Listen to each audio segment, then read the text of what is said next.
قرآن کریم کی آیت پاک جو ہم نے پڑھا ہے سورہ ذاریات کی آیت پاک ہے اور 27واں پارہ میں ہے۔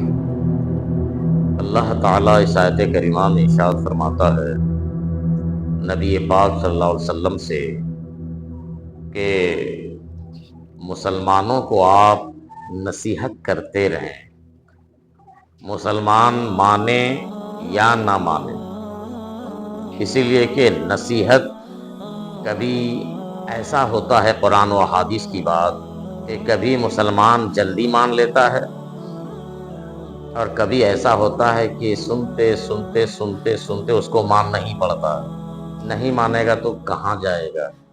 اللہ تعالیٰ فرماتا ہے وَذَكِّرْ فَإِنَّ الذِّكْرَىٰ تَنفَعُ الْمُؤْمِنِينَ، اور اے نبی آپ نصیحت کیا کیجئے، اچھی باتیں لوگوں کو کیا کیجئے۔ اللہ اور اس کے رسول پر ایمان لانے والے جو لوگ ہیں ان کے سامنے میری باتیں، اپنی باتیں رکھا کیجئے، قرآن کی باتیں، حدیث کی باتیں۔ کیوں؟ کیا ہوگا اس سے؟ اسی لیے کہ نصیحت اور پیغام جو آپ لوگوں کو دیں گے مسلمان کو اس سے فائدہ پہنچے گا۔ سبحان اللہ۔ اللہ فرما رہا ہے کہ نصیحت کرتے رہیے، مسلمان کو اس سے نفع پہنچے گا، فائدہ ہوگا۔ اور میرے نبی پاک کی نصیحت مسلمانوں کے لیے تو رہی، کافروں کے سامنے بھی اللہ تعالیٰ نے نصیحت کرنے کا حکم دیا کہ آپ ان کو بھی نصیحت کرتے رہیے۔ آپ جانتے ہیں کہ مکے کی زندگی میں مسلمان تو تھے ہی نہیں، سب کے سب وہاں کیا تھے؟ بت پرست لوگ تھے، کافر تھے، مشرک تھے، حضور سے لڑنے والے تھے، حضور سمجھاتے تو انہی کو آنکھ دکھاتے، حضور قرآن کی باتیں کرتے تو حضور ہی کو مارنے کی بات کرتے۔ کتنے سخت قسم کے کافر تھے۔ تو اللہ تعالیٰ فرماتا ہے سَيَذَّكَّرُ مَن يَخْشَىٰ، آپ اللہ کی بات لوگوں کے سامنے پیش کر دیجئے۔ ان قریب نصیحت سننے والا، جب آپ نصیحت کریں گے تو وہ نصیحت کو قبول کرے گا، آپ کی بات کو سنے گا، اور سنے گا وہ ضرور۔ کیوں؟ اللہ فرماتا ہے جو اللہ سے ڈرے گا وہی نصیحت کو قبول کرے گا۔ یہ ہے سورہ اعلیٰ کی آیت پاک سَيَذَّكَّرُ مَن يَخْشَىٰ۔ آپ نصیحت کرتے رہیے، لوگوں کو سمجھاتے رہیے، نصیحت تو وہی قبول کرے گا جو ڈرے گا، اللہ کا خوف رکھے گا۔ وَيَتَجَنَّبُهَا الْأَشْقَى الَّذِي يَصْلَى النَّارَ الْكُبْرَىٰ، اور پھر اللہ نے یہ بھی فرمایا کہ اے نبی آپ جب نصیحت کریں گے لوگوں کو تو یاد رکھیے جو اچھے لوگ ہوں گے جن کی قسمت میں سعادت لکھی ہوگی، جن کی قسمت میں جنت ہوگا اور جن کی قسمت میں سمجھ لکھا ہوگا وہی آپ کی بات کو سنے گا، اور جو بدبخت ہوگا، جو بدمعاش ہوگا، جو شریر ہوگا، جو نفس پرست ہوگا، جو اللہ سے خوف نہیں رکھے گا، وہ آپ کی بات کو نہیں سنے گا، وہ عمل بھی نہیں کرے گا، وہ بدبخت ہوگا جو آپ کی بات کو نہیں سنے گا۔ یہ تو اللہ تعالیٰ اپنے حبیب کو کلاس دے رہا ہے، اپنے حبیب کو سمجھا رہا ہے نصیحت کرتے رہو، کوئی مانے یا نہ مانے، مسلمان ہو اس کو بھی نصیحت کرو، اور اگر کافر ہے تمہارے سامنے تو ان کو بھی نصیحت کرتے رہو۔ مسلمان سنے گا تو اس کا ایمان مضبوط ہوگا، اور کافر سنے گا تو وہ ایمان قبول کر لے گا۔ ہوا بھی یہی نا، ابو سفیان لڑتا رہا، خالد بن ولید لڑتے رہے، عمر گالی بکتے رہے، مگر ہوا کیا؟ گالی ختم۔ رسول کی نصیحت میں وہ دم تھا کہ حضرت عمر کو بھی ایمان لانا پڑا، ابو سفیان کو بھی ایمان لانا پڑا، بڑے بڑے کفار و مشرکین کو ایمان لانا پڑا اور حضور کے قدموں میں آنا پڑا۔ حضور کی نصیحت ہوئی، کبھی ایسا بھی ہوتا ہے کہ انسان نصیحت بڑی آسان سے سنتا ہے اور کبھی ایسا بھی ہوتا ہے کہ آسانی سے سنتا نہیں ہے. بہت سارے کفار ایمان لے آئے، مسلمان ہو گئے، مگر جب حضور پاک صلی اللہ علیہ وسلم کا مکے کے اوپر، مکے کی سرزمین پر جانا ہوا 8 ہجری کو، وہی مکے والوں نے حضور کو نکلنے پر مجبور کیا تھا. مکے کے کفار و مشرکین حضور کو مکۃ المکرمہ سے نکلنے پر مجبور کیے تھے. کیا میرے حضور چاہتے تھے کہ کعبہ کو چھوڑ کر کے میں مدینہ چلے جاؤں؟ یہ میرے حضور کے دماغ میں نہیں تھا. مگر حضور نے کعبہ کو بھی چھوڑا تھا، حضور نے عرفات کو بھی چھوڑا تھا، حضور نے مزدلفہ کو بھی چھوڑا تھا، حضور نے مینا کو بھی چھوڑا تھا، حضور نے آب زمزم کو بھی چھوڑا تھا. اور اسلام کی تبلیغ کے لیے جب کفار و مشرکین نے رکاوٹ ڈالا تو اللہ نے بھی کہا میرے نبی آپ مدینہ تشریف لے جائیں، وہاں اچھے لوگ ہیں، وہاں سمجھ والے لوگ ہیں، وہاں عقل مند لوگ ہیں، وہاں آپ کے دیوانے ہیں، وہاں لوگ جلدی سنیں گے اور آپ کا کام شروع ہو جائے گا. اور ہوا بھی یہی. حضور مکے سے کہاں چلے گئے؟ مدینہ. آج کتنے ایسے اہل سنت کے علاوہ لوگ ہیں جو کہتے ہیں کہ میلاد شریف منانا کہاں سے ثابت ہے نا؟ موبائل فیس بک میں بھی دیتا ہے، دیا جا رہا ہے. بہت سارے اس میں اہل سنت کے علاوہ مخالفین ہیں، قرآن و حدیث کی بات کرنے والے ہیں، دیگر فرقے اور جماعت کے علماء ہیں. کہیں کوئی ہمارا نوجوان باہر میں کام کر رہا ہے، وہاں بھی لوگ دعوت دیتے ہیں کہ ارے میلاد شریف کہاں سے مناتے ہیں آپ لوگ؟ کیا صحابہ نے منایا تھا؟ سوال ہوتا ہے نا. یہ لائٹنگ، یہ شامیانہ، یہ جھنڈیاں، یہ پھلجھڑیاں، یہ مسلمانوں کا جوش کہاں صحابہ نے منایا؟ ہمارے علماء جواب دیتے ہیں کہ حضور کہاں پیدا ہوئے تھے؟ مکے میں. کہاں پیدا ہوئے تھے؟ مکۃ المکرمہ میں پیدا ہوئے تھے. اور جتنے بھی وہاں اس وقت تھے سب کے سب کیا تھے؟ بولیے نا، کافر تھے. اللہ کا خود گھر کعبۃ اللہ حفاظت میں نہیں تھا، صنم کدہ بنا ہوا تھا، بت خانہ بنا ہوا تھا.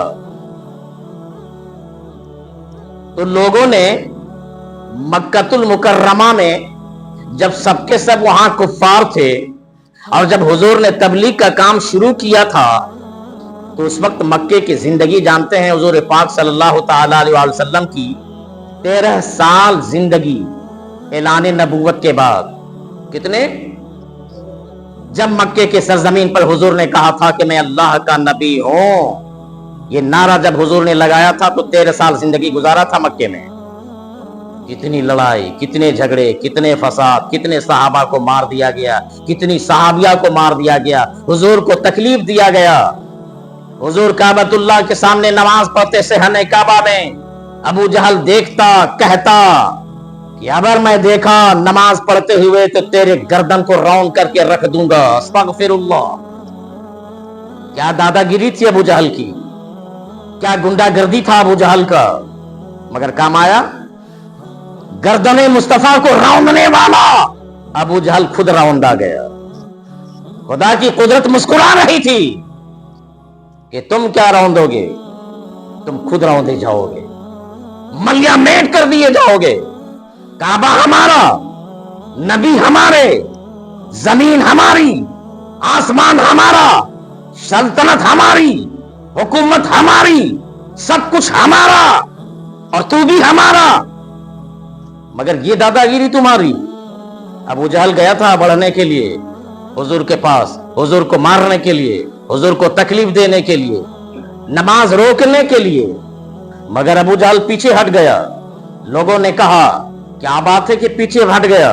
پہلے تو بول رہا تھا کہ میں یہ کر دوں گا، میں وہ کر دوں گا، میں مار دوں گا، ختم کر دوں گا، راؤنڈ دوں گا، مگر پیچھے پلٹ رہا ہے. وجہ کیا ہے؟ تو ابو جہل نے کہا تھا یاد رکھو میں نے وہ دیکھا ہے،